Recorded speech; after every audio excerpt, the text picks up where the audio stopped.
So is it still better than Gibson?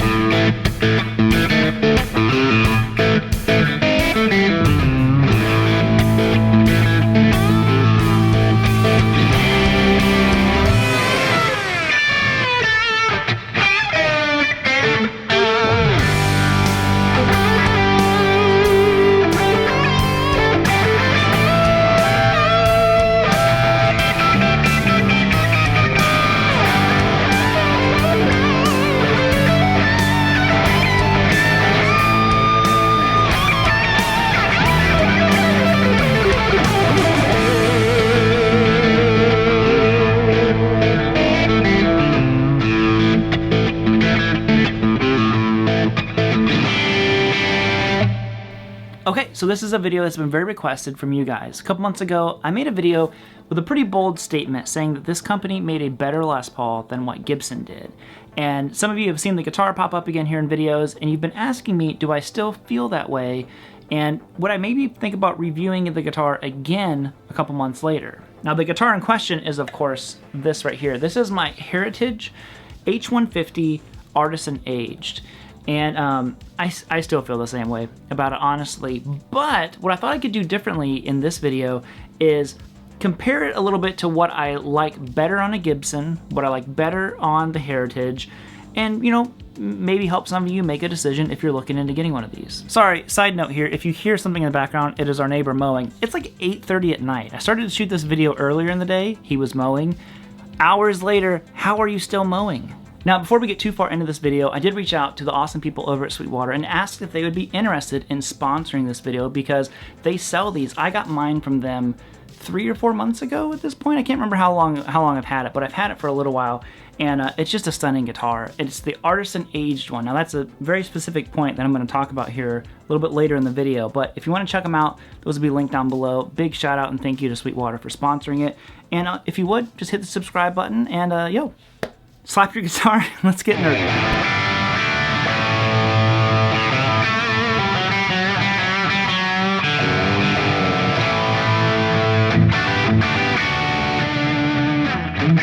Okay, now I want to point out again that this is not intended to be a demo. I'm not trying to like demo this guitar. I'm just going to talk about it and play it a little bit. So that actually sounds exactly like a demo, but it's not meant to be a demo. That's not what I'm trying to do. So I want to tell you the things that I like about it because I have some, you know, Gibson Les Pauls, but I don't have anything modern. When I'm saying that I think that this is a better Les Paul than Gibson makes, I'm talking strictly about modern, you know, standard line Les Pauls. I'm not talking about Murphy Lab, custom shop stuff. This is not a custom shop. I've heard that the Heritage custom shop stuff is absolutely, you know, crazy good. I have not ever played one of those, but I would love to try one at some point. This is kind of their standard line, but it's the Artisan Aged one, and that really makes such a difference. I don't think Gibson offers anything like that. If you look at this guitar, I'm not sure how well you'll be able to see it. It's all nitro finish, but it's cracked, and it just feels so comfortable. It gets said all the time, but it just feels like a guitar I've had, you know, for years. And I love how big the neck is. It's a big, chunky neck. Now, the checking and relicking might not be for everybody. It is something that I like. Like I said, it just makes the guitar feel very broken in. It never felt stiff. Sometimes you get a new guitar, and it kind of feels stiff and maybe a little bit lifeless. This was not like this. And like I said, I don't believe Gibson offers that on any kind of a standard production line. But this one, just so good. Now, the pickups are another thing that I really prefer in every Heritage that I've played that has had antiquities in them. Now, I love antiquity pickups, it's hard to say. Humbuckers. The P90s that I had played before, I think maybe there was something wrong with the ones I played because I didn't care for those, but the humbuckers I really, really like. It has so much twang to it. If twang is your thing, antiquities. And I just kind of prefer these over any Gibson pickups I think I've ever played. Ever, like across the board, other than maybe like vintage PAF, you know, vintage stuff. But again, I'm talking about modern standard production pickups.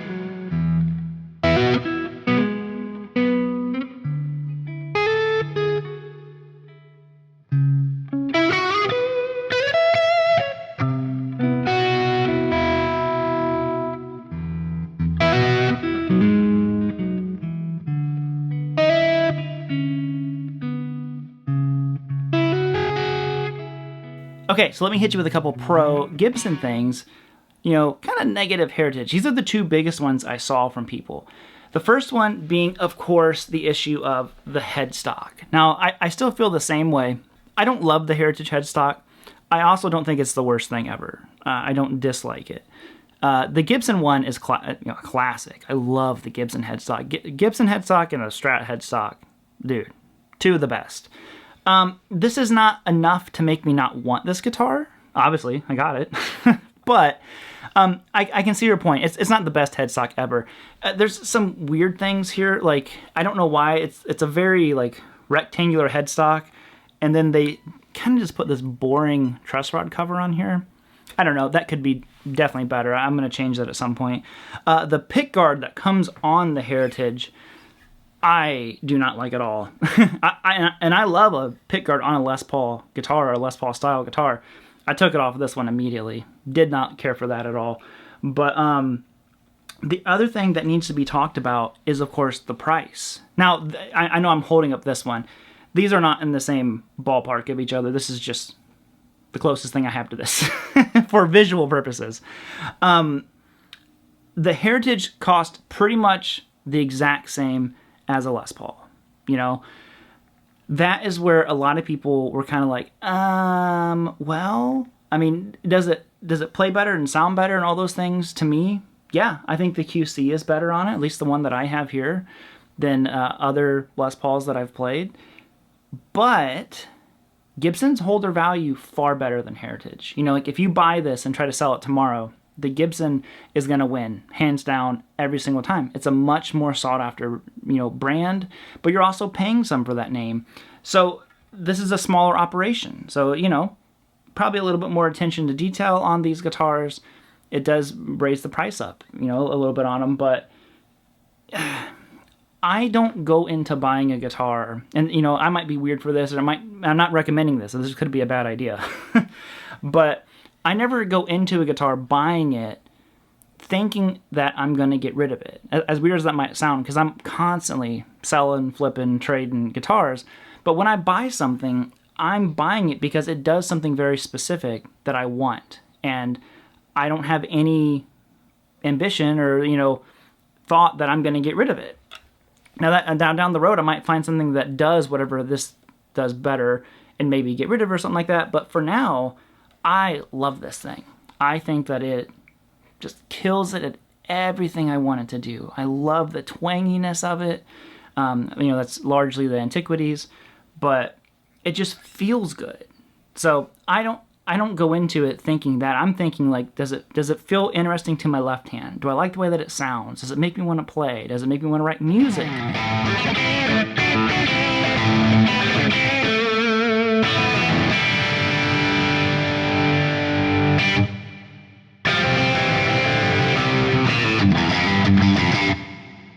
Okay, so if we were to compare strictly musical instruments, not what's written on the headstock, not how much it costs or how much you could sell it for in a week, just guitar to guitar, the H150 wins for me. It still does months later, and I think it's going to stay that way for a long time. I truly love this guitar. It does everything I love about a Les Paul. It can be quacky, it can be aggressive, it handles lots of distortion really well. It can also clean up really, really well. It's nice and sparkly. Has a neck pickup that I actually like the sound of. That doesn't happen very often with humbuckers. So yeah, this guitar just wins for me. That does not mean that that's going to be for everybody. But I would say if you're going to try one of these, if you want to go try an H150, make sure you get the H150 Artisan Aged. It really, really takes the H150s up a level. I'm telling you, they just feel so good to play. So, with that being said, let me know what you guys think. If you're a diehard Gibson guy, more power to you, man. I love my Les Paul. So I think that'll be it, guys. If you dug this, if you like these re-reviews of guitars, let me know. I don't mind going back, checking out stuff a couple months later, a year later, whatever it is, and can kind of give you guys a second outlook on it after I've had something. Maybe I've learned things that I disliked about the guitar that I didn't know at the beginning because I hadn't had it long enough. But so far, this one, no dislikes that I can think of. I mean, headstock's not a 10 out of 10, but everything else is. So thanks again to Sweetwater. Thanks to you guys, as always, for being awesome. And I hope you guys have been enjoying the content. We've got so much stuff coming up. I've been really trying hard to keep up with the lessons. So it's not just like, check out this new guitar, check out this, check out this. I'm sticking with you guys, trying to do the lessons each week as well. And hopefully you guys are digging it. All right, so I will see you all later. I appreciate all of you. Bye, homies.